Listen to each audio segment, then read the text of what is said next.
Hello everyone, ये video उन सभी स्टूडेंट्स के लिए हैं जो इस वक्त अपने बोर्ड एग्जाम्स की प्रिपरेशन कर रहे हैं। ईदर वे आप क्लास 12th में या 10th में हो सकते हैं, लेकिन मोस्ट ऑफ द स्टूडेंट्स जो कि 12th में है उसके लिए काफ़ी इंपॉर्टेंट वीडियो है।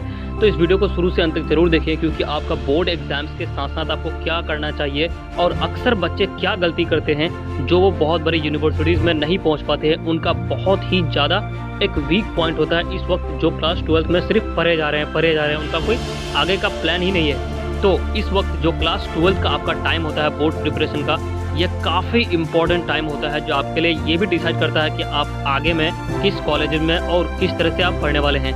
तो इस वीडियो को शुरू से अंत तक जरूर देखें। देखो यार, एक टॉपर स्टूडेंट्स और एक एवरेज स्टूडेंट्स के बीच का डिफरेंस बहुत ज़्यादा नहीं होता है। बस हमारे दिमाग में परसेप्शन बन जाता है कि वो यार वो तो बहुत ज़्यादा पढ़ने में तेज है, तो ऑब्वियसली वो बड़े यूनिवर्सिटीज़ में या अच्छे अच्छे कॉलेज में वो पहुँच गए होंगे।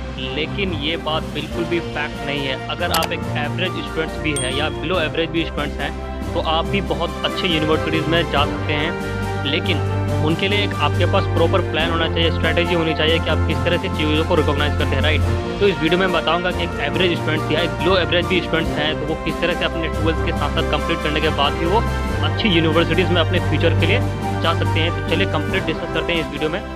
अगर एक छोटे से एग्जांपल के साथ अगर इस वीडियो को शुरू करें, जैसे कि अगर कोई भी स्टूडेंट्स आईआईटी या जेईई का तैयारी करते हैं, तो उनको अक्सर आपने सुना होगा कि वो बोर्ड एग्जाम्स के बारे में बिल्कुल भी नहीं सोचते, क्योंकि उसका एग्जाम का लेवल ही उस तरह का होता है कि बोर्ड एग्जाम्स में बस उसको पास आउट करना पड़ता है। क्योंकि आईआईटी कोई भी आपका क्लास 12 का बोर्ड का मार्कशीट नहीं देखना चाहती है, राइट। कि आपको फलाना कॉलेज में अगर एडमिशन मिला आईआईटी बॉम्बे, आईआईटी रोहतक में, तो आप लोग को जो है कोई भी बोर्ड मार्क्स लगेगा, तो वो सिर्फ पास आउट करना चाहते हैं। क्योंकि उसको बोर्ड का एग्जाम्स का कोई मतलब ही नहीं यार। बोर्ड का एग्जाम्स का क्या करेगा बोलेंगे। अगर आईआईटी में उसका सिलेक्शन हो गया, यानी जेईई का एग्जाम वो क्रैक कर लिया, उस मेंस का, उसके बाद एडवांस देगा, तो सीधे उसको आईआईटी में एडमिशन मिल जाएगा। तो आप बोर्ड एग्जाम्स के लेके करेंगे क्या, राइट। तो अब देखिए, बोर्ड एग्जाम्स भी बहुत ज़्यादा वेरी करती है, बोर्ड एग्जाम्स भी बहुत ज़्यादा मैटर करती है। लेकिन किन स्टूडेंट्स को बोर्ड पर फोकस करना चाहिए, इधर वे देखिए।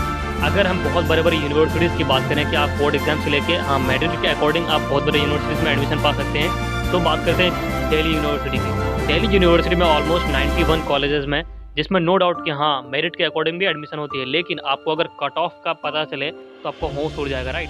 अगर दिल्ली यूनिवर्सिटी में जितने भी बड़े बड़े कॉलेजेस हैं, उनकी कट ऑफ लिस्ट की बात करें तो उसमें कट ऑफ 99%, 100 परसेंटाइल, यानी ऑलमोस्ट अगर आप बोर्ड में 96 या 7% से प्लस अगर स्कोर कर पाएंगे, और उसमें भी आपको अगर रिजर्वेशन कैटेगरी है, तो आप सोचिए कि आप बोर्ड में इतना परसेंट लाने के बाद अच्छी यूनिवर्सिटीज़ में मेरिट के अकॉर्डिंग एडमिशन पा सकते हैं, राइट। एक तो बात ये हुई कि हाँ आप अगर 95% भी स्कोर कर जाते हैं प्लस में, राइट, क्योंकि जितने भी स्टूडेंट्स एडमिशन लेते हैं उसमें लगभग उनके पास रिजर्वेशन कैटेगरी होती है, राइट।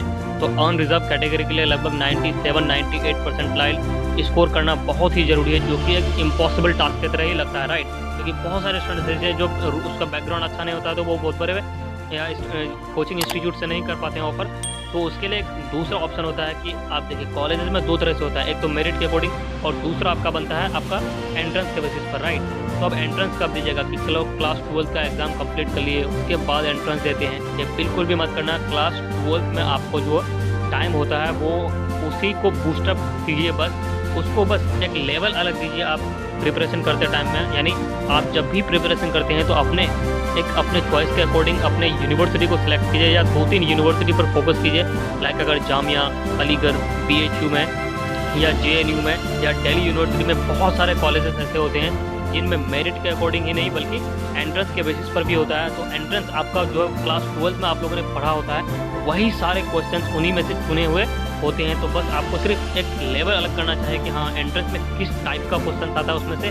और दूसरा, करंट अफेयर का इसमें रोल होता है। तो करंट अफेयर भी आप अगर डेली सुबह उठ के सिर्फ अगर आप आधा घंटा या 15-20 मिनट अगर न्यूज़पेपर बहुत सारे स्टूडेंट्स पढ़ते होंगे, राइट, तो उस लेवल से अगर आप पढ़ाई करेंगे अपना, तो ऑब्वियसली आपका क्लास 12 भी अच्छे से स्कोर हो जाएगा। और आपका जो बोर्ड एग्जाम्स के साथ साथ आपका जो बड़े यूनिवर्सिटीज़ है 12 के बाद ही जस्ट आपको मिल जाएगा। अगर आप चाहते हैं कि नहीं क्लास 12 में हम बस बोर्ड एग्जाम अच्छे से 80%, 90% स्कोर कर दें, तो ये 80% या 70% से आपका ना तो कोई यूनिवर्सिटी में मेरिट के अकॉर्डिंग एडमिशन होगा, और ना ही आप कुछ एंट्रेंस के लिए ही प्रिपेयर हो पाएंगे, राइट। तो आपको दोनों ही मेंटेन करके चलना होगा। अगर आपका बोर्ड में एग्जाम में अगर 60% या 70% या 55% भी आता है, और आप अगर एंट्रेंस में क्रैक कर जाते हैं, तो कोई भी बिल्कुल भी ये मैटर नहीं करती है आपको 50% या 60% आपने लाया है, राइट। तो मेरे बहुत सारे स्टूडेंट्स ऐसे हैं, मेरे बहुत सारे ऐसे फ्रेंड्स हैं जिन्होंने अपने बोर्ड एग्जाम्स में बहुत ही अच्छे मार्क्स नहीं लाया, लेकिन अच्छे यूनिवर्सिटीज़ में, लाइक अभी JNU में है और BHU में, इस तरह के यूनिवर्सिटीज़ में पढ़ रहे हैं। तो आप ही सोचिए, जो 80% ला करके भी वो क्या करेगा, बस वो तैयारी कर रहे हैं और ऐसे नहीं हो पाया लास्ट में तो प्राइवेट कॉलेज में जाते हैं। हाँ, दूसरा स्टूडेंट्स होते हैं कि ड्रॉप आउट लेते हैं कि हाँ चलो 1 साल हम रुकते हैं फिर एंट्रेंस का तैयारी करेंगे। मेरे भाई, ये बहुत लंबा टाइम होता है। आप धीरे धीरे अपने पोटेंशियल को बिल्कुल ही खोते जाएंगे, धीरे धीरे से आपको पता भी नहीं चलेगा कि आप कितना गेन किया और कितना लूज़ किया। तो इसीलिए मैं रिकमेंड करता हूँ कि जो भी स्टूडेंट्स, जो भी एस्पिरेंट्स क्लास 12th में इस वक्त अपने बोर्ड एग्जाम्स की प्रिपरेशन कर रहे हैं, अपना थोड़ा टाइम निकालिए और ये टाइम आप लोग को बिल्कुल यूटिलाइज़ करना चाहिए, बिल्कुल पढ़ाई करनी चाहिए अच्छे से अपने बोर्ड या यूनिवर्सिटीज़ के एग्ज़ाम्स के लिए, राइट। अगर आप IIT JEE मेंस का एग्ज़ाम का तैयारी करना चाहते हैं तो भी आपने क्लास 12th से ही शुरू कर सकते हैं, जो कि काफ़ी इंपॉर्टेंट टाइम होता है। लेकिन बहुत सारे स्टूडेंट्स ऐसे होते हैं जो मतलब ड्रॉप आउट लेके ही करते हैं। तो IIT JEE के लिए तो मैं रिकमेंड नहीं करूँगा कि आप सीधे क्लास 12th से ही शुरू कर दीजिए, ये बेटर टाइम होता है अंडरस्टैंडिंग के लिए, राइट। तो आप उसके अगर बिल्कुल तैयारी करना चाहते हैं कि हाँ हमको तैयारी निकालना ही है IIT JEE, तो ऑब्वियसली आप वहाँ से एक ईयर ड्रॉप आउट ले सकते हैं। लेकिन अदर स्टूडेंट्स जो कि एवरेज या बिलो एवरेज स्टूडेंट्स हैं, मैं उनको बिल्कुल रिकमेंड करता हूँ कि आप किसी यूनिवर्सिटीज़ का क्वेश्चन पेपर उठा के देखिए। आप जो क्लास 12th में इस वक्त पढ़ रहे हैं उन्हीं को डीपली पढ़िए और अपना एग्जाम्स का लेवल देखिए और क्वेश्चंस को सॉल्व करना स्टार्ट कीजिए। क्लास 12th के बाद जैसे ही बड़े बड़े यूनिवर्सिटी का फॉर्म निकलता है, उनका फॉर्म को निकाल दीजिए और चैनल को सब्सक्राइब जरूर कीजिए, क्योंकि इसी चैनल में आप लोग को अलग अलग यूनिवर्सिटीज़ के लिए जो है नोटिफिकेशन आया जाता है कि फॉर्म को कब आउट हुआ, उनको फिल किस तरह से करना है। तो चैनल को सब्सक्राइब जरूर कीजिएगा ताकि आप लोग को नोटिफिकेशन पहुंच जाए। और ये काफ़ी इंपॉर्टेंट होता है, आप लोग को इस टाइम को बिल्कुल यूटिलाइज़ करना चाहिए। मैं तो यही रिकमेंड करूंगा आप लोग। तो आई होप सो कि आप सब समझ गए होंगे कि क्लास 12th के साथ साथ आप लोग को किस तरह से एग्जाम्स का प्रिपरेशन करना चाहिए। अब अगर आप किसी पर्टिकुलर यूनिवर्सिटी के लिए कुछ जानना चाहते हैं तो ऑब्वियसली कमेंट सेक्शन में पूछ सकते हैं, मैं आप लोग को जरूर रिप्लाई करूँगा, उनसे रिलेटेड आप लोग को क्वेरीज को सॉल्व करूँगा ताकि आप लोग को एडमिशन अच्छे से अच्छे यूनिवर्सिटीज़ में हो जाए, राइट।